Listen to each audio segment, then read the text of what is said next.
Hello hi. Welcome to Run's study circle. कैसे हो आप लोग बेटा? उम्मीद करते हैं आप अच्छे होगे, आपकी पढ़ाई अच्छी चल रही होगी। जैसा कि आपको पता है, इस चैनल पे अभी जो हमारी वीडियो डल रही है वो हम हर एक चैप्टर के सॉल्यूशन को डाल रहे हैं। आज आप जो थंबनेल पे आप देख भी रहे हो कि आज हम करने जा रहे हैं एक्सरसाइज 8.2 ट्रिगोनोमेट्री का सॉल्यूशन। ये जो वन शॉट सॉल्यूशन रहने वाला है, इसमें पूरे चैप्टर को, पूरे एक्सरसाइज को हम कवर करेंगे। जितने भी क्वेश्चन 8.2 में है उनको हम कोशिश करेंगे कि आज के इस पूरी वीडियो में कवर करें। यहाँ पे आपको इजी वे में सारे सॉल्यूशन मिल जाएंगे, जितने भी आसान से आसान मेथड हो सकते हैं जिससे आप आसानी से क्वेश्चन को समझ सकते हो।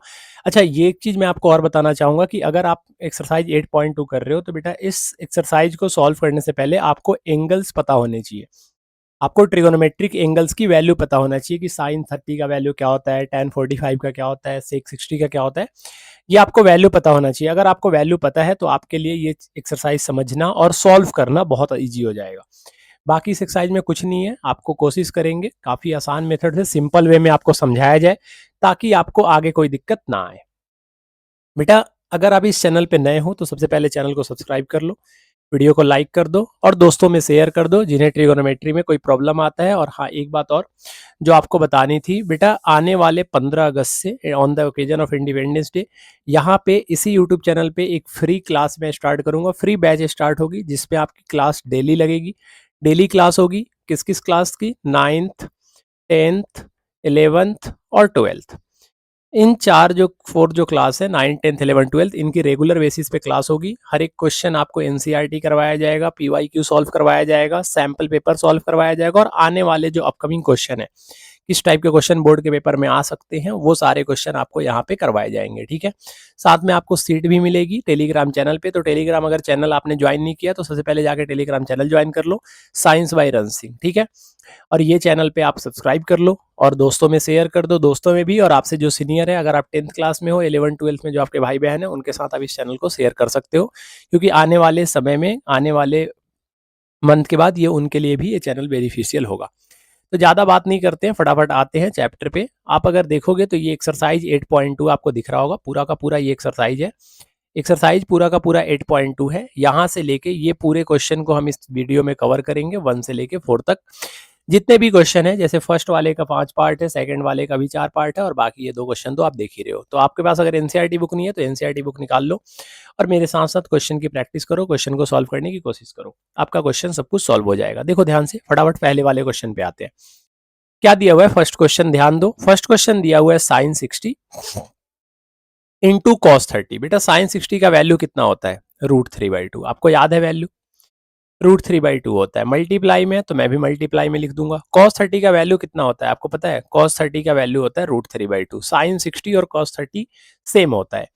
प्लस साइन 30 का वैल्यू कितना होता है बेटा? तो साइन 30 का वैल्यू होता है 1/2 इंटू कॉस 60 का वैल्यू कितना होता है? कॉस 60 का वैल्यू होता है 1/2। जब इन्हें हम सॉल्व करेंगे तो बेटा ध्यान से देख, मल्टीप्लाई में है तो √3 का √3 से मल्टीप्लाई करेंगे और √3 इंटू √3 कितना होता है? √9। और √9 की वैल्यू कितनी होती है? 3। जानते हो आप ये बात? 2 2 जा नीचे कितना आ जाएगा? 4 प्लस 1 में 1 से मल्टीप्लाई करेंगे कितना आएगा? 1 और 2 2 जा कितना आएगा? 4। जब आप इसको सॉल्व करोगे तो ये आएगा 4 और ऊपर आएगा 3 + 1। एलसीएम तो निकालने आपको आता ही होगा, है ना? फ्रैक्शन का ऐड आता है ना? तो ये हो जाएगा 3 + 1 4/4 और 4/4 को कैंसिल करोगे तो कितना आ जाएगा? 1। तो पहले का फर्स्ट का आंसर हो गया 1। ठीक है, कोई ज़्यादा डिफिकल्ट क्वेश्चन नहीं था। वैल्यू अगर याद है आपको तो आप इसको सॉल्व कर सकते हो। क्या ही करना था इसमें? सिर्फ प्लस ही तो करना था और एक्स्ट्रा कुछ करना नहीं था।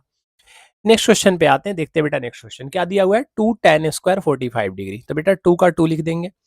tan स्क्वायर 45 डिग्री, tan 45 का वैल्यू कितना होता है आप जानते हो? 1 होता है, तो 1 का square. Plus cos square 30 degree, cos 30 का वैल्यू कितना होता है? जो साइन 60 का वैल्यू होता है, और साइन 60 का वैल्यू कितना होता है? √3/2। तो कॉस 30 का वैल्यू कितना होगा? √3/2। तो √3/2 का square minus sine square 60 degree, sine 60 का वैल्यू कितना होता है? √3/2। तो √3/2 का स्क्वायर। मुझे तो एक चीज तो बेटा दिख गया, अगर मैं इसको सॉल्व ना भी करूं तो मुझे ये तो पता चल गया कि भैया ये √3 का अपॉन में 2 का स्क्वायर और √3 अपॉन में 2 का स्क्वायर सेम सेम है। तो ये दोनों एक दूसरे को कैंसिल कर देंगे, मतलब जीरो आता है ना भाई। जैसे मान लो ये 4 है और 4 में से मैं आपको बोलूँ 4 माइनस करने के लिए, तो आप जीरो नहीं लिखोगे। तो ये सेम सेम ही तो है, आप इसका स्क्वायर करोगे तो जो नंबर आएगा वही इसका स्क्वायर करने पे आएगा। तो दोनों को पहले ही कट कर दिया। 2 इंटू 1 का स्क्वायर मतलब 2 इंटू 1, और 2 इंटू 1 कितना होता है? 2। एक लाइन में खत्म हो गया आंसर। समझ में आ गया? अगले क्वेश्चन पे आते हैं। आ रहे भाई तुम्हें समझ में? हाँ चलो नेक्स्ट पे आते हैं। cos 45 डिग्री, cos 45 का वैल्यू कितना होता है भाई? cos 45 होता है 1/√2 अपॉन में, मैं कुछ नहीं कर रहा भाई, मैं बस आपको ना प्लस माइनस करना सिखा रहा हूँ, बाकी तो आप समझदार हो ही। सेक 30 क्या होता है? देखो याद हम कैसे करेंगे। सेक 30 क्या होता है? सेक 30 होता है cos 30 का रेसिप्रोकल। अब cos 30 क्या होता है? cos 30 होता है जो sin 60 का वैल्यू होता है, और sin 60 का वैल्यू कितना होता है? √3/2। मैंने क्या बोला पता है आपको? मैंने बोला कि जो सेक 30 होगा ना, वो रेसिप्रोकल होगा 1 में cos 30 होगा। फिर आपने बोला भैया 1 में जो cos 30 होगा वो sin 60 होगा। sin 60 का वैल्यू होता है √3/2, तो 1 में √3/2, तो ये हो जाएगा 2 में √3। ये माइंड में आपको याद करना है, ठीक है? तो मैं आपको यहाँ पे बता रहा हूँ, बट आपको ये सब चीजें आप माइंड में कैलकुलेट कर सकते हो। आपके पास इतना दिमाग तो है, आप इतने इंटेलिजेंट तो हो, तो आप ये कर सकते हो। जैसे सेक 30 है, सेक 30 का वैल्यू कितना आ गया? 2 में √3 प्लस कॉसेक 30। कॉसेक 30 कितना होता है? साइन 30 का रेसिप्रोकल। साइन 30 कितना होता है? 1/2, तो 2/1। अरे आ रहा है समझ में? कुछ वैल्यू गलत लिख दिया क्या? क्या बोल रहे भाई? वैल्यू गलत है? अरे नहीं, सही है। देखो यहाँ पे, अब इसको अगर हम सॉल्व करेंगे तो ये 1/√2 का √2 हो जाएगा। अपॉन में अगर इसको सॉल्व करेंगे, एलसीएम लेंगे तो कितना आएगा बेटा? √3, और ये आ जाएगा 2 + 2√3। इतना समझ में आया भाई? √3 और 1 का एलसीएम √3 आया, √3 से √3 को डिवाइड करेंगे 1 आएगा, 2 1 2 आ गया, प्लस 1 से √3 को डिवाइड करेंगे, ये 1 से √3 को डिवाइड करेंगे तो √3 आएगा, और जो भी नंबर आता है उससे ऊपर मल्टीप्लाई करते हैं, तो √3 से 2 में मल्टीप्लाई किया तो 2√3 आया। अब आपको पता है कि ये जो नंबर होता है वो रेसिप्रोकल हो जाता है, तो √2 का √2 हुआ, √3 गया ऊपर और नीचे आ गया 2 + 2√3। समझ में आया? डिवाइड मल्टीप्लाई में चेंज हो गया। अब जब हम इसे सॉल्व करेंगे तो ये कितना आएगा आपको पता है? ये आएगा √3 अपॉन में, √3 अपॉन में अगर मल्टीप्लाई करेंगे तो ये हो जाएगा 2√2 प्लस 2 का 2 होगा, और √3 इंटू √3 कितना होता है? √3 इंटू √2 कितना होता है? √6। आपको पता है कि जब भी डिनोमिनेटर में रूट आता है तो हम रेशनलाइज करते हैं, पता है आपको?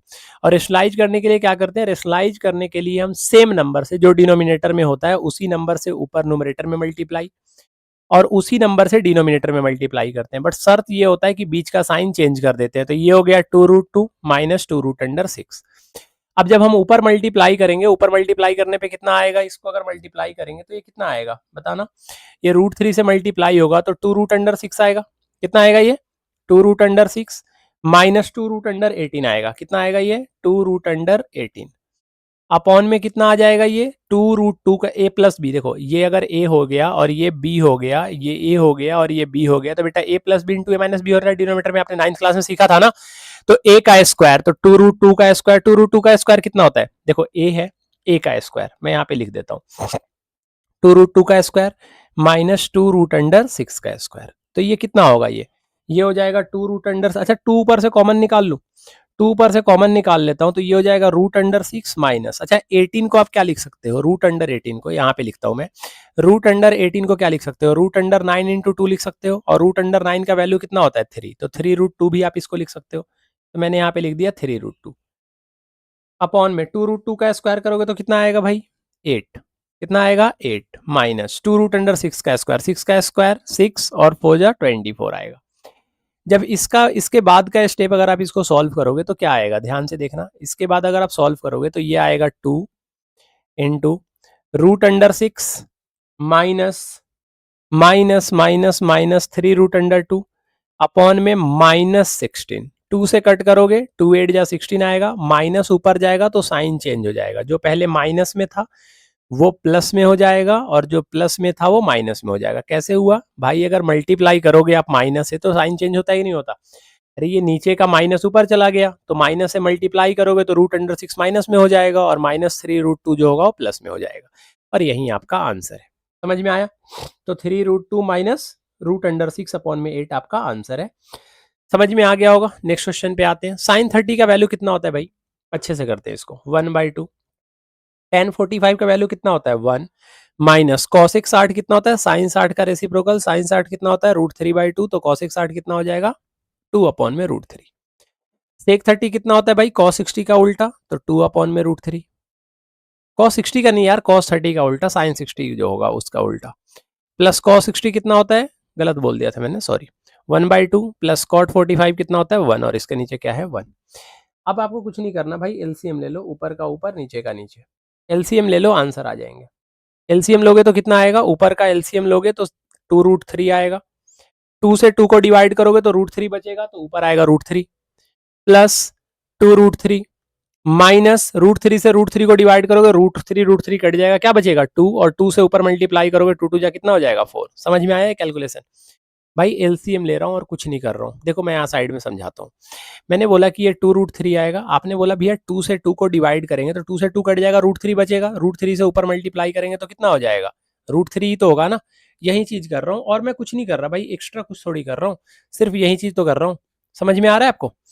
अब यहाँ पे देखो, अब कुछ नहीं करना। अब अगर हम यहाँ पे देखेंगे नीचे, अगर डिनोमिनेटर का एलसीएम लेंगे तो डिनोमिनेटर का एलसीएम भी 2√3 आ जाएगा। ये √3 से √3 कट जाएगा, 2 2 जा 4 हो जाएगा, प्लस 2 से 2 कट जाएगा तो √3 हो जाएगा, प्लस 1 से डिवाइड करेंगे सेम नंबर आएगा, ऊपर मल्टीप्लाई करेंगे सेम नंबर आएगा।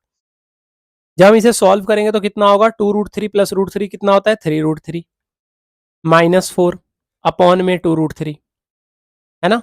और रेसिप्रोकल करेंगे तो 2√3 ऊपर जाएगा और नीचे क्या बचेगा भाई, 4 और प्लस 2 और 1 3√3, 4 प्लस 3√3। ये समझ में आया आपको या नहीं आया?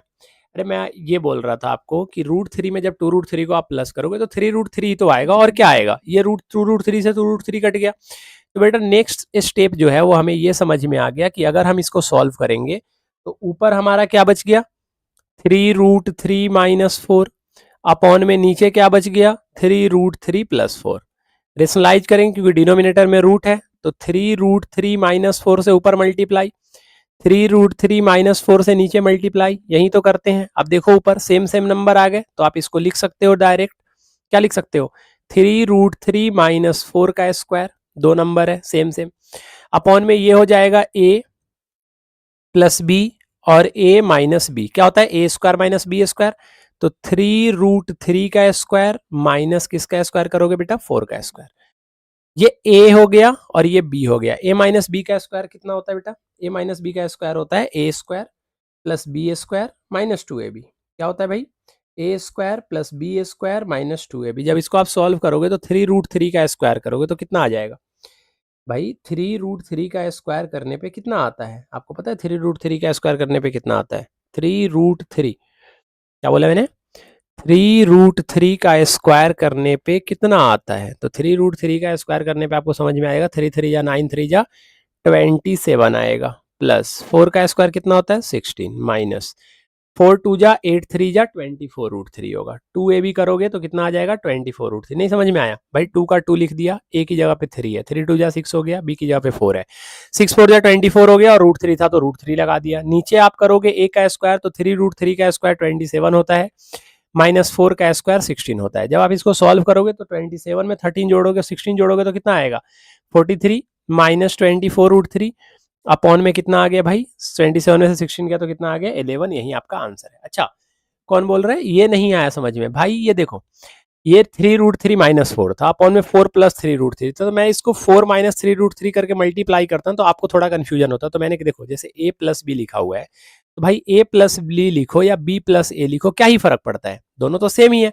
भाई 3 प्लस 4 लिखो या 4 प्लस 3 लिखो, आंसर तो आना साथ ही है। तो मैंने 4 प्लस 3√3 को √3 प्लस 4 लिख दिया था, ठीक है, ताकि कैलकुलेशन आसान हो जाए। आसान नहीं सेम ही होगा, बट आपको समझ में ज्यादा बेटर तरीके से आ जाए, और कुछ नहीं करा मैंने एक्स्ट्रा। नेक्स्ट क्वेश्चन पे आते हैं भाई, 5 cos स्क्वायर 60 डिग्री दे रखा है। 5 cos स्क्वायर 60 डिग्री कितना होता है, 5 cos 60 जो होता है वो sin 30 होता है, sin 30 कितना होता है 1/2, तो cos 60 हो जाएगा 1/2, तो 1/2 का स्क्वायर प्लस 4 इंटू सेक 30 कितना होता है, सेक 30 होता है cos 30 का रेसिप्रोकल, cos 30 कितना होता है sin 60। अरे ये मेरे को याद है, आपको बस समझाने के लिए बोल रहा हूँ कि आप कैसे याद करोगे कि सेक 30 जो होता है वो cos 30 का रेसिप्रोकल होता है, cos 30 जो होता है sin 60 होता है, मतलब sin 60 का रेसिप्रोकल पूछ रहा है, sin 60 होता है √3/2, तो ये हो जाएगा 2 अपॉन में √3 का स्क्वायर। क्लियर है, माइनस 10 स्क्वायर 45 डिग्री तो 1 का स्क्वायर, अपॉन में साइन स्क्वायर 30 डिग्री, बेटा साइन 30 का वैल्यू कितना होता है 1/2, तो 1/2 का स्क्वायर, प्लस कॉस स्क्वायर 30 कितना होता है, कितना होता है √3/2, तो √3/2 का स्क्वायर। इसको मैं एक और तरीके से आपको समझा दूंगा, ठीक है। तो ये हो गया 5 इंटू 1/4 प्लस 4 इंटू 2 का स्क्वायर 4 अपॉन में 3 माइनस 1 अपॉन में क्या आएगा भाई 1/4 प्लस √3 का स्क्वायर 3, 2 का स्क्वायर 4। समझ में आया कैलकुलेशन। अरे कैलकुलेशन में किसी को कोई दिक्कत तो नहीं है ना? कैलकुलेशन में किसी को कोई दिक्कत है? भाई जब हम इसे सॉल्व करेंगे तो ये कितना आएगा? ये पेन तो दिख ही नहीं रहा, ये ले लेते हैं। ये कितना आएगा भाई? ये आएगा 5/4 प्लस 4 जा 16/3 माइनस 1/1 और नीचे कैंसिल करोगे तो देखो 1/4 में 3/4 को जोड़ोगे तो बेटा 4/4 आएगा और 4/4 नीचे ही कट कर दो तो नीचे तो कुछ बचा ही नहीं। मतलब अगर हम सिर्फ ऊपर का कैलकुलेशन कर ले तो हमारा आंसर आ जाएगा। आपको समझ में आया? भाई 4 हिस्से बने, 4 हिस्से में से एक हिस्सा आपने ले लिया, 3 हिस्सा किसी और ने ले लिया, तो 3 और 1 4 हिस्सा टोटल हो तो गया खत्म, तो कुछ बचेगा ही नहीं, मतलब 1 बचेगा। अब अगर अच्छा नहीं समझ में आया, देखो मैं बोल रहा हूँ भाई 4 का एलसीएम 4 आएगा, 4 से 4 को डिवाइड करोगे तो 1 आएगा और यहाँ पे 3 आएगा, 3 + 1 4/4 करके 1 ही तो आएगा। नहीं समझ में आया? अरे भाई टोटल 4 हिस्से हैं, एक हिस्सा आपको मिला, 3 हिस्सा किसी और को मिला, तो टोटल मिला के कितने हिस्से मिल गए? 4 हिस्से मिल गए और चारे हिस्से को मिला देंगे तो एक सबस्टांस बन जाएगा नहीं बन जाएगा? एक मटेरियल बन जाएगा नहीं बन जाएगा? यही तो समझा रहा हूँ। तो 4 3 जा 12 हो गया, तो 4 3 जा 12 हो गया, तो 5 3 जा 15 हो जाएगा। 3 के टेबल में 12 कब आता है? 4 जा, तो 16 4 जा 64 हो जाएगा, माइनस 1 के टेबल में 12 कब आता है? 12 जा, 1 के टेबल में 12 कब आता है? 12 12 12 12 12। ठीक है जी। ये कितना होता है? 5 4 9, 9 में से 2 गया 7 और 6 और 1 7, 7 में से 1 गया 6 अपॉन में 12, यही आंसर है। 67/12 आपका आंसर है। ठीक है, दूसरा तरीका जो मैं बोल रहा था वो समझा देता हूँ। दूसरा तरीका क्या बोल रहा था देखो, दूसरा तरीका बोल रहा था बेटा मैं कि अगर मैं इसको सॉल्व करूँ एक और तरीके से तो मैं डायरेक्ट क्या करता, यहाँ पे ध्यान देना, मैं डायरेक्ट क्या करता, मैं करता कि नीचे वाला जो है ना वो sine square 30 plus cos square 30 है। अगर आपने 8.3 पढ़ रखा है तो आपको पता होगा कि sine square theta plus cos square theta का वैल्यू 1 होता है। ठीक है, अगर आप 8.3 पढ़ चुके हो तो आप पेपर में इस तरीके से करना। तो नीचे बेटा sine square 30 plus cos square 30 है, मतलब थीटा दोनों में सेम है, तो डायरेक्ट मैं नीचे 1 लिख देता। मैं सिर्फ ऊपर को सॉल्व करता, मैं क्वेश्चन नीचे मानता ही नहीं, मैं मानता ही नहीं कि नीचे कुछ है, क्योंकि डिनोमिनेटर में 1 लिखने का कोई फायदा है नहीं। तो ये जो मैंने लिखा है ना ये वाला, ये लिखने का कोई फायदा नहीं होता, सिर्फ न्यूमरेटर को लिख के सॉल्व कर देते। और न्यूमरेटर को लिख के सॉल्व करते तो कितना आता? 67/12 आ जाता। समझ में आया आपको मैंने क्या बोला है? मैंने बोला है कि ये जो नीचे है ना sine square 30 plus cos square 30, इसके जगह पे सीधे 1 लिख देते, तो ऊपर वाले को सिर्फ सॉल्व करना होता, नीचे तो सॉल्व करने की जरूरत ही नहीं है। हाँ, second number multiple choice question है। इसमें आप क्वेश्चन ऊपर देख ही रहे हो, 2 tan 30 अपॉन में 1 प्लस tan स्क्वायर 30 दिया हुआ है, 4 ऑप्शन दिए गए हैं, पूछ रहा है इसमें से वैल्यू क्या होगा। तो सबसे पहले हम वैल्यू निकालेंगे। इसको दो तरीके से कर सकते हैं, एक फॉर्मूले से कर सकते हैं, एक वैल्यू पुटिंग से कर सकते हैं। मैं आपको वैल्यू पुटिंग से बता रहा हूँ, इधर उधर की बातें नहीं करते हैं, सिर्फ वैल्यू पुटिंग से करके बताते हैं, क्योंकि अभी आप बिगिनर हो, मैं मान के चलता हूँ अभी आप सीख रहे हो। जब आप थोड़ी सी प्रैक्टिस हो जाएगी उसके बाद आप डायरेक्ट कर सकते हो। अगर मैं 2 tan 30 का वैल्यू निकालूं तो कितना हो जाएगा? 2 इंटू tan 30 का वैल्यू कितना होता है? 1/√3 अपॉन में 1 प्लस 1/√3 का स्क्वायर। मानते हो आप ये बात? तो ये हो जाएगा बेटा 2 अपॉन में √3। अरे वैल्यू पुट करा और कुछ नहीं करा है, तो ये हो गया 1 प्लस 1 अपॉन में 3। जब हम इसे सॉल्व करेंगे तो ये 2 अपॉन में √3 होगा, अपॉन में इसका एलसीएम लोगे तो 3 आएगा, ये हो जाएगा 3 + 1। भाई इसके नीचे डिनोमिनेटर में कुछ नहीं है तो 1 है, तो 3 + 1 अपॉन में 3 हो गया। जब हम इसे सॉल्व करेंगे तो ये क्या हो जाएगा? ये हो जाएगा 2 अपॉन में √3, रेसिप्रोकल करेंगे 3 जाएगा ऊपर, 4 आएगा नीचे, 3 + 1 4 आएगा नीचे, 2 से 2 2 जा 4 कट गया। अब देखो यहाँ पे ध्यान से देखना बेटा, मैं समझाने के लिए आपको बोल रहा हूँ। देखो √3 से 3 को कट करोगे ना तो √3 जा कट होगा। अब जिसको नहीं समझ में आया वो देख लो बेटा, 3 को हम √3 इंटू √3 लिख सकते हैं। आप जानते हो ना √3 में √3 को मल्टीप्लाई करें 3 आएगा, और √3 इंटू √3 को अगर हम √3 से डिवाइड करें तो बेटा √3 से √3 कट जाएगा, तो आंसर क्या बचेगा? √3 तो बचेगा जो मैंने यहाँ पे लिखा है, तो यहाँ पे हो गया √3/2। अब हम ऑप्शन देखने की कोशिश करते हैं, तो बेटा पहला ऑप्शन मुझे दिख गया कि साइन 60 का वैल्यू होता है √3/2, मतलब ये आंसर हो सकता है। कॉस 60 का वैल्यू होता है 1/2, ये आंसर नहीं हो सकता क्योंकि मुझे तो √3/2 लाना है। tan 60 का वैल्यू होता है √3, मतलब ये भी आंसर नहीं हो सकता, और sin 30 का वैल्यू होता है 1/2, मतलब ये भी आंसर नहीं हो सकता। इसका मतलब ऑप्शन नंबर जो ए है वो आपका करेक्ट है, आपका एग्जैक्ट आंसर यही होगा sin 60, क्योंकि sin 60 का वैल्यू होता है √3/2। नेक्स्ट क्वेश्चन पे आते हैं, बोल रहा है 1 माइनस tan स्क्वायर 45 डिग्री। तो बेटा 1 माइनस है तो आप माइंड में भी कैलकुलेशन कर सकते हो कि 1 माइनस tan स्क्वायर 45 मतलब 1 माइनस 1 का स्क्वायर अपॉन में 1 प्लस 1 का स्क्वायर। बेटा आप जानते हो कि ऊपर ही 1 माइनस 1 जीरो आ गया, तो नीचे कुछ भी आए क्या ही फर्क पड़ता है? कोई फर्क नहीं पड़ता। जीरो को आप किसी भी नंबर से डिवाइड करो, आंसर कितना आएगा? जीरो आएगा। क्या जीरो ऑप्शन में है? क्या जीरो ऑप्शन में है भाई? हाँ बिल्कुल है, जीरो ऑप्शन में है, इसीलिए ऑप्शन नंबर डी आपका करेक्ट होगा। थर्ड नंबर पे आते हैं, बोल रहे हैं साइन 2a इक्वल है 2 साइन ए के। साइन 2a इक्वल है 2 साइन ए के। साइन 2a इक्वल है 2 साइन ए के। वैल्यू पुटिंग से कर दूं? वैल्यू पुटिंग से कर देता हूं, पहले जीरो पुट करके देखते हैं। तो साइन 2 इंटू ए की जगह पे अगर जीरो पुट करेंगे, पहला वाला पुट कर रहा हूं ऑप्शन, तो 2 इंटू ए कितना होगा? Sine 0 degree is equal to 2 sine 0 degree. क्या ये दोनों बराबर हैं? साइन 0 डिग्री का वैल्यू 0 और 2 इंटू जीरो, आंसर कितना आ गया? 0 इज इक्वल टू 0। मतलब ये आंसर हो सकता है। अगर मैं 30 पुट करूं तो साइन 2 इंटू 30 कितना हो जाएगा? 60 degree is equal to 2 sine 30 हो जाएगा। समझ में आया? साइन 60 का वैल्यू होता है √3/2 और इसको आप सॉल्व करोगे तो ये हो जाएगा 2 इंटू 1/2। 2 से 2 कट गया तो √3/2 बोल रहा है कि इक्वल होगा 1 के। क्या इक्वल है? नहीं है। इसका मतलब ये आंसर नहीं हो सकता। मैं वैल्यू पुट करके आपको सिर्फ बता रहा हूं। साइन अगर 45 टू जा करेंगे तो 90 डिग्री, बोल रहा है इक्वल क्या होगा? 2 साइन 45 के। सॉल्व करके देखते हैं भाई। साइन 90 का वैल्यू होता है 1, 2 इंटू साइन 45 का वैल्यू होता है 1/√2। √2 से 2 को काटोगे √2 आएगा। क्या 1 √2 के बराबर होता है? आप बोलोगे नहीं होता। इसका मतलब ये भी आंसर नहीं होगा। और ये तो 62 या 120 आ जाएगा। आपने साइन 120 तो पढ़ा ही नहीं है, मतलब ये भी आंसर नहीं होगा। आंसर क्या हो जाएगा? Option number 3। दूसरे तरीके से भी कर सकते थे बट वैल्यू पुटिंग मुझे ज्यादा बेस्ट लगता है, वैल्यू पुटिंग से कर सकते हो। बोल रहा है 2 tan 30 अपॉन में 1 माइनस टेन स्क्वायर 30। मेरे भाई 2 tan 30, 2 इंटू tan 30 का वैल्यू कितना होता है? 1/√3। वैल्यू आपको याद होना चाहिए भाई। वैल्यू अगर याद नहीं हुआ तो इसका कोई सब्स्टिट्यूट नहीं है। और वैल्यू कैसे याद करना है अगर आपने नहीं देखा है तो आप ट्रिगोनोमेट्री जो मैंने समझाया था ना, टॉप 15 क्वेश्चन ट्रिगोनोमेट्री का वीडियो सर्च करना, टॉप 15 क्वेश्चन बाय रमसिंह, उसमें आपको वीडियो दिख जाएगा। उसके शुरू के 7 मिनट से लेके आप 50 मिनट तक, 7 मिनट से लेके 50 मिनट तक शुरू का लगभग 43 मिनट में आप पूरा का पूरा ट्रिगोनोमेट्री शुरू से लेके लास्ट तक समझ सकते हो उस वीडियो के माध्यम से। क्वेश्चन प्रैक्टिस करना है तो फिर पूरी वीडियो देख लेना। 1 minus ten square 30 degree, ten square 30 degree का वैल्यू कितना होता है? 1/√3, तो 1/√3 का स्क्वायर। ये हो गया भैया 2 अपॉन में √3। और नीचे अगर हम सॉल्व करेंगे तो ये हो जाएगा 1 माइनस 1 अपॉन में 3। सॉल्व करेंगे तो ये आ जाएगा 2 अपॉन में √3 और नीचे सॉल्व करेंगे तो कितना आएगा? हाँ कितना आएगा? 1 के नीचे कुछ नहीं है तो 1 है, तो ये हो जाएगा 3 माइनस 1 अपॉन में 3। सॉल्व करेंगे तो कितना हो जाएगा? 2 अपॉन में √3 इंटू, ओ सॉरी एक सेकेंड, ये 2 अपॉन में √3 इंटू 3 जाएगा ऊपर, 2 आएगा, 3 में से 2 गया नीचे, 2 से 2 कट गया, 3 से अभी बताया था √3 को 3 से डिवाइड करोगे तो कितना आएगा? √3। कितना आंसर आ गया? √3। √3 किसकी वैल्यू होती है? क्या cos 60 का वैल्यू √3 होता नहीं, 1/2 होता है। sin 60 √3/2 होता है। tan 60 √3 होता है। ये आंसर हो सकता है। sin 30 1/2 होता है। ये आंसर नहीं हो सकता।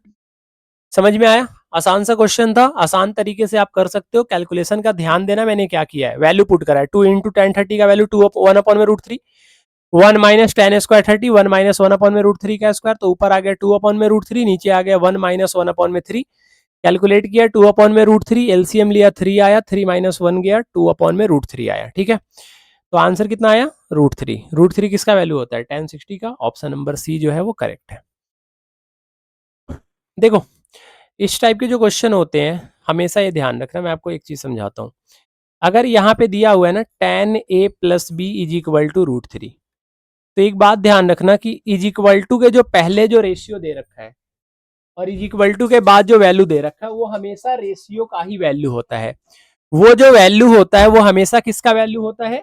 रेशियो का ही वैल्यू होता है। जैसे tan a plus B is equal to √3 दे रखा है ना, इसका मतलब इज इक्वल टू के बाद जो नंबर है √3 वो किसकी वैल्यू होगी? tan की वैल्यू होगी। ये हमेशा ध्यान रखना, वो हमेशा रेशियो का वैल्यू होगा। ऐसा नहीं होगा कि यहाँ पे tan a प्लस बी दे दे और यहाँ पे √3/2 दे दे। भाई tan में √3/2 किसी का वैल्यू नहीं होता, तो ऐसा क्वेश्चन नहीं दिया जाएगा।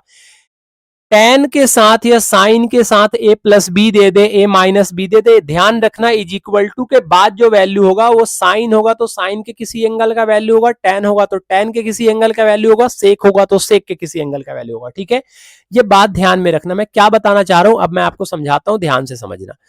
मैं ये बोल रहा हूं बेटा आपको कि आप इसको क्या लिख सकते हो? आप इसको लिख सकते हो tan a प्लस बी को tan a प्लस बी लिख दिया। मैंने बोला कि बेटा ये जो √3 है आप √3 को tan 30 डिग्री लिख सकते हो। आपने बोला हाँ बिल्कुल लिख सकते हैं tan 30 डिग्री।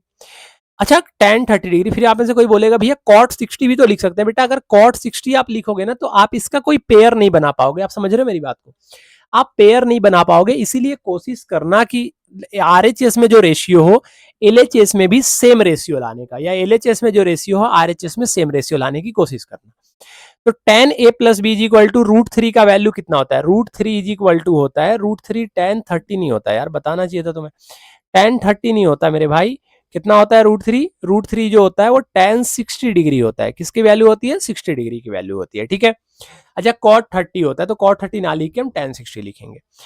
अगर मैं यहां से अगर मैं कंपेयर करूं, आप देखो यहाँ पे रेशियो दोनों जगह सेम है, tan से tan काट मत देना, tan से tan काट मत देना, जो बाकी बच्चे करते हैं गलती मत करना आप।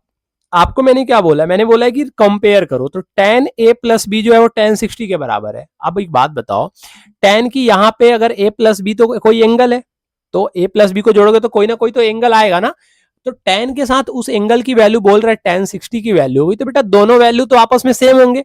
अगर दोनों वैल्यू आपस में सेम है, रेशियो आपस में सेम है, इसका मतलब ये है कि ये एंगल भी आपस में सेम होगा।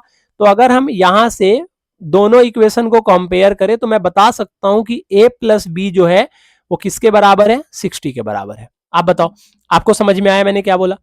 मैंने बोला कि अगर आप दोनों इक्वेशन को कंपेयर करोगे तो a प्लस बी किसके बराबर आ जाएगा? 60 के बराबर आ जाएगा। ऐसी सेकेंड इक्वेशन की बात करो, सेकेंड इक्वेशन क्या है? tan a minus B is equal to 1/√3।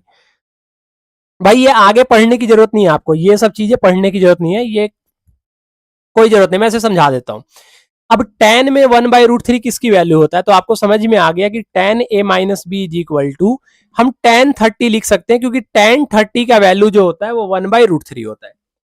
tan 30 का वैल्यू कितना है?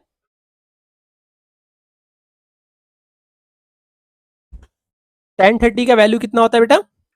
1/√3 होता है। तो मुझे ये समझ में आ गया कि अगर मैं दोनों इक्वेशन को कंपेयर करूं तो यहां से बेटा a माइनस बी का जो वैल्यू आएगा वो कितना आएगा? 30 डिग्री आएगा। और ये आपका इक्वेशन क्या है? सेकंड है। तो आपको इक्वेशन फर्स्ट भी मिल गया, इक्वेशन सेकंड भी मिल गया, आपको दोनों इक्वेशन मिल गए। अब अगर मैं सब्ट्रैक्ट कर दूं या ऐड कर दूं, चलो सब्ट्रैक्ट तो आप जानते ही हो, आपने सीखा ही है, मैं ऐड करके बताता हूं। अगर मैं एडिंग बोथ द इक्वेशन करूं तो क्या होगा? अगर मैं कर दूं adding both the equation, adding equation first and second, ठीक है। अगर मैं इक्वेशन फर्स्ट और सेकंड को ऐड करूं तो बेटा a plus B is equal to 60 और a minus B is equal to 30 आएगा। यही आएगा, दोनों को जोड़ोगे तो b और b कट जाएगा, a प्लस ए कितना आएगा? 2a, और 60 और 30 कितना होगा? 90। तो a का वैल्यू आ गया बेटा 45 डिग्री। जानते हो आप ये बात? 92 से डिवाइड होगा, 2 मल्टीप्लाई में इधर आएगा, डिवाइड में जाएगा, 90 को 2 से डिवाइड करेंगे 45 आएगा।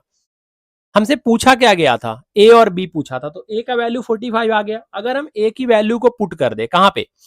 ए की वैल्यू को मान लो इक्वेशन 1 में पुट करते हैं, आप इक्वेशन 2 में भी पुट कर सकते हैं। पुटिंग द वैल्यू ऑफ ए, भाई पेपर में लिख देना पुटिंग द, ये क्वेश्चन तो कंफर्म है आएगा ही आएगा, tan की जगह साइन दे सकता है, सेक दे सकता है, कुछ भी दे सकता है। Putting the value of A in equation first, अगर ए की वैल्यू इक्वेशन फर्स्ट में पुट करें तो बी का वैल्यू कितना हो जाएगा बेटा? 60 माइनस एंगल है, क्योंकि ए उधर जाएगा तो माइनस होगा, तो 60 माइनस 45 डिग्री, 60 में से 15 45 जाएगा तो कितना आएगा बेटा? 15 डिग्री, बी 15 डिग्री आएगा। मैं यहाँ से एक क्वेश्चन आपको और बताऊं। अच्छा ये क्या दे रखा था ये समझो, ये बोल रहा था कि a प्लस बी को जो ऐड करने पे आएगा ना वो हमेशा जीरो से बड़ा आएगा। a प्लस बी ऐड करने पे कितना आता? 60, जीरो से बड़ा आ रहा है। बोल रहा है ए जो होगा वो हमेशा जीरो से बड़ा होगा, ए हमेशा बी से बड़ा होगा। देखो a 45 आएगा, b 15 आया, तो a बड़ा आ गया। मतलब उसकी जो क्राइटेरिया थी हम उसको सेटिस्फाई कर सकते हैं। आप नहीं भी पढ़ोगे तभी भी काम चल जाएगा, आप सीधे ए और बी की वैल्यू निकाल देना। लेकिन क्वेश्चन पेपर में पूछ दिया जाता है। मैं थोड़ा सा आपको एडिशनल क्वेश्चन बताता हूँ। मान लो ये दोनों चीज दे देता, ए और बी निकालने के लिए नहीं देता, सीधे पूछता कि ये दोनों दे के बताओ साइन बी का वैल्यू कितना होगा, साइन ए का वैल्यू कितना होगा, या tan ए का वैल्यू कितना होगा, ऐसे क्वेश्चन पूछे तो क्या करोगे? तो आप उसके लिए भी पहले ए और बी निकालोगे। साइन ए पूछ रहा है तो साइन 45 करोगे, 1/√2 लिख दोगे। tan ए पूछ रहा है, tan 45 करोगे, 1 लिख दोगे। समझ में आया? चलो बहुत को समझ गए। आपको समझ में आया अच्छे तरीके से? ये किसी को कोई कंफ्यूजन है बताओ तो भाई, तुम्हें समझ में आया? ओ भैया आपसे पूछ रहा हूँ यार, एक तो पहले तुम ये बंद करो रील देखना, इधर ध्यान दो। समझ में आ रहा है कि नहीं आ रहा? आ रहा है ना? चलो अब देखो यहाँ पे बोल रहे कि साइन ए प्लस बी इक्वल होता है साइन ए प्लस बी के, बेटा मैं इसको प्रूफ करके दिखाता हूं, मैं सारे क्वेश्चन को आपको प्रूफ करते, बोल रहा है साइन ए प्लस बी, मतलब अगर मैं ए को मान लो 60 मान लेता हूं, ध्यान से सुनना, और बी को मैं 1 सेकंड के लिए 30 मान लेता हूं, तो उसके हिसाब से बोल रहा है कि साइन जो 60 प्लस 30 डिग्री है वो इक्वल होना चाहिए sine 60 degree plus sine 30 degree. क्या ये बात सही है? अब अगर मैं इसको, अच्छा मैंने क्या किया है, मैंने फिर से बताता हूं, मैं ए की जगह पे 60 मान लिया और बी की जगह पे 30 मान लिया, लेट कर लिया, लेट लिख देता हूं, मानते हैं, आप भी तो मानते हो ना बहुत कुछ, मैं भी मान लेता हूं थोड़ा सा। ए का वैल्यू 60, बी का वैल्यू 30, साइन ए प्लस बी, तो ए की जगह पे 60 आ गया, बी की वजह पे 30 आ गया, 60 और 30 किया तो 90 आ गया। तो बोल रहा है कि साइन 90 डिग्री क्या इक्वल होता है साइन 60 डिग्री प्लस 30 डिग्री? बेटा साइन 60 का वैल्यू कितना होता है, √3/2, साइन 30 कितना होता है, 1/2, आपको पता है साइन 90 कितना होता है, साइन 90 1 होता है। इधर की तरफ आप एलसीएम लोगे तो 2 आएगा इंटू √3+1 आएगा। क्या आपको ये दोनों इक्वल दिख रहे हैं? नहीं, आपको इक्वल नहीं दिख रहे हैं। इसका मतलब ये जो स्टेटमेंट है वो क्या हो जाएगा हमारा बेटा, ये स्टेटमेंट हमारा हो जाएगा फॉल्स। क्या हो जाएगा ये स्टेटमेंट हमारा, ये स्टेटमेंट हमारा हो जाएगा फॉल्स। ये हमारा जो स्टेटमेंट है वो स्टेटमेंट क्या है हमारा, गलत है। साइन 60 प्लस 30 जो है वो इक्वल कभी नहीं होगा साइन 60 डिग्री प्लस 30 डिग्री के, मतलब साइन ए प्लस बी कभी इक्वल नहीं होगा साइन ए प्लस साइन बी के। बच्चे क्या करते हैं, ब्रैकेट को ओपन कर देते हैं, साइन से ए में मल्टीप्लाई करेंगे साइन ए, फिर साइन से बी में मल्टीप्लाई करेंगे साइन बी, ऐसा नहीं होता है। बोल रहे कि क्या साइन थीटा की वैल्यू इंक्रीज करती है जब हम थीटा इंक्रीज करते हैं? सिंपल लैंग्वेज में समझाता हूं, बोल रहे कि क्या जब हम एंगल इंक्रीज करते हैं तो एंगल के साथ साथ साइन का भी वैल्यू इंक्रीज करता है? भाई मुझे एक बात बताओ, आप बताओ मुझे, साइन 0 डिग्री का वैल्यू कितना होता है, 0। साइन 90 डिग्री का वैल्यू कितना होता है, एक ही लाइन में प्रूफ कर रहा हूं, 1। साइन 0 डिग्री 0 होता है, साइन 90 डिग्री 1 होता है। आप देखो, आप 0 से बढ़ा के आप एंगल को 90 कर रहे हो तो वैल्यू भी तो 0 से बढ़ के 1 हो जा रहा है। इसका मतलब आपने एंगल को बढ़ाया तो क्या हुआ, वैल्यू भी बढ़ा। तो साइन के केस में याद रखना, वैल्यू जो होता है वो डायरेक्टली प्रोपोर्शनल होता है एंगल के। एंगल बढ़ाओगे वैल्यू बढ़ेगा, एंगल डिक्रीज करोगे वैल्यू भी डिक्रीज होगा। इसका मतलब ये जो स्टेटमेंट है वो क्या है, ट्रू। थर्ड वाले को अगर मुझे प्रूफ करना हो तो थर्ड वाले में बेटा cos 0 का वैल्यू कितना होता है, 1। cos 90 का वैल्यू कितना होता है, cos 90 का वैल्यू होता है 0। यहां पे क्या देख रहे हो आप, एंगल को बढ़ा रहे हो तो वैल्यू जो है वो डिक्रीज हो रहा है। एंगल बढ़ा, 0 से 90 गया, वैल्यू 1 से 0 आ गया। अरे 1 से 0 का मतलब डिक्रीज होता है ना, 1 से 0 का मतलब कम हो रहा है वैल्यू। एंगल में आपने 0 से 90 किया मतलब एंगल आप इंक्रीज कर रहे हो तो वैल्यू आपका कम हो रहा है। इसका मतलब इस केस में क्या होता है, वैल्यू जो होता है वो डायरेक्टली नहीं, इनवर्स प्रोपोर्शनल होता है किसके, 1/में एंगल के। 1/में एंगल का मतलब ही होता है इनवर्स प्रोपोर्शनल, ठीक है। तो वैल्यू जो होता है वो एंगल के इनवर्सली प्रोपोर्शनल होता है। इसका मतलब एंगल बढ़ाओगे तो वैल्यू कम हो जाएगा, वैल्यू बढ़ाओगे तो एंगल कम हो जाएगा, ठीक है जी। तो ये 3 हो गया। तो थर्ड वाला क्या है भाई, फॉल्स है। वो बोल रहा है कि वैल्यू बढ़ाएंगे तो एंगल ही बढ़ेगा, एंगल बढ़ाएंगे तो वैल्यू ही बढ़ेगा। ये बात सरासर गलत है। तो पहला फॉल्स हो गया, दूसरा ट्रू हो गया और तीसरा क्या हो गया आपका, फॉल्स। ठीक है भाई, चलो आगे आते हैं। नेक्स्ट अगर हम सॉल्व करेंगे तो नेक्स्ट वाला क्वेश्चन क्या है, नेक्स्ट वाला क्वेश्चन है कि साइन थीटा कॉस थीटा के इक्वल होता है क्या सभी थीटा पे, मतलब सभी एंगल पे साइन और कॉस इक्वल होते हैं? अरे कैसी बात कर रहा है भाई, साइन 30 का वैल्यू कितना होता है, 1/2। कॉस 30 का मैं 30 पुट कर रहा हूँ, आप 60 भी पुट कर सकते हो, अपने मन से कुछ भी पुट कर सकते हो, 0 पुट कर लो, 90 पुट कर लो, क्या ही फर्क पड़ता है। कॉस 30 का अगर वैल्यू पुट करेंगे तो कितना आ गया, √3/2। क्या ये दोनों आपको बराबर दिख रहे हैं? क्या 1/2 और √3/2 बराबर आते हैं? अरे नहीं, ये बराबर नहीं होते। इसका मतलब बोल रहा है फॉर ऑल वैल्यू, अगर ऑल वैल्यू बोल दिया इसका मतलब ये बात गलत है। अगर वो बोलता कि sine theta is equal to cos theta होगा at theta is equal to 45 degree तो हाँ सही होता, क्योंकि साइन 45 का वैल्यू 1/√2 होता है और कॉस 45 का वैल्यू 1/√2 होता है। तो इन दोनों केस में जो आपका वैल्यू होगा वो बराबर होगा। लास्ट क्वेश्चन क्या है, cot A is not defined for A is equal to 0 degree. बोल रहा है कॉट 0 का वैल्यू क्या होता है, ध्यान से देखो। कॉट 0 का वैल्यू निकालना क्या सिखाया था कि कॉट 0 होता है वो tan 0 का रेसिप्रोकल होता है, मतलब 1/में tan 0 होता है। जिसे याद नहीं है वो ध्यान से सुन लो भाई। अच्छा, tan 0 क्या होता है, साइन 0/में में cos 0। साइन 0 का वैल्यू कितना होता है, 0। cos 0 का वैल्यू कितना होता है, 1। 0 को 1 से डिवाइड करोगे तो कितना आएगा, 0। मतलब कॉड जीरो निकालने के लिए आपको क्या करना पड़ेगा, 1 में tan जीरो करना पड़ेगा, और tan जीरो का वैल्यू कितना होता है, जीरो होता है, तो 1 में जीरो करोगे, और 1 में जीरो कितना होता है भाई, नॉट डिफाइंड। 1 में जीरो कितना होता है, नॉट डिफाइंड, मतलब ये जो स्टेटमेंट है वो क्या है, ट्रू है। तो समझ में आया, पहला जो है वो फॉल्स है, साइन ए प्लस बी साइन ए प्लस साइन बी के बराबर नहीं होता है। साइन थीटा का वैल्यू अगर इंक्रीज करता है, जब थीटा आप इंक्रीज करते हो, बता ही दिया प्रूफ करके। कॉस थीटा का वैल्यू अगर आप थीटा इंक्रीज करते हो तो वैल्यू डिक्रीज होता है, ना कि इंक्रीज होता है। तो ये स्टेटमेंट गलत है। बोल रहा है cos sine theta is equal to cos theta होगा सभी वैल्यू के लिए, नहीं, सभी वैल्यू के लिए नहीं होता, सिर्फ 45 पे इक्वल होता है। हमने प्रूफ कर दिया कि साइन 30 कॉस 30 लेके तो बराबर आ ही नहीं रहा। बोल रहा है कॉट ए जो होता है वो नॉट डिफाइंड होता है, ए इज इक्वल टू 0 डिग्री पे, हाँ बिल्कुल होता है। जो कॉट ए होता है वो नॉट डिफाइंड होता है, ए इज इक्वल टू 0 डिग्री पे नॉट डिफाइंड आता है, ठीक है। अगर यही 90 डिग्री पूछता तो 90 डिग्री पे वैल्यू 1 आता है। ये वाला जो बेटा क्वेश्चन समझाया था आपको 3rd नंबर, इसको ध्यान से कर लेना, ये पेपर में पूछा जाता है। tan की जगह पे साइन चेंज कर देगा या कॉस चेंज कर देगा। मान लो यहाँ पे tan की जगह पे एक जगह पे साइन दे दे, एक जगह पे कॉस दे दे, तो ये नहीं है कि वैल्यू सेम रहेगा भाई। अगर साइन देगा ना तो यहाँ पे √3/2 देगा या 1/2 देगा, साइन का ही कोई वैल्यू देगा।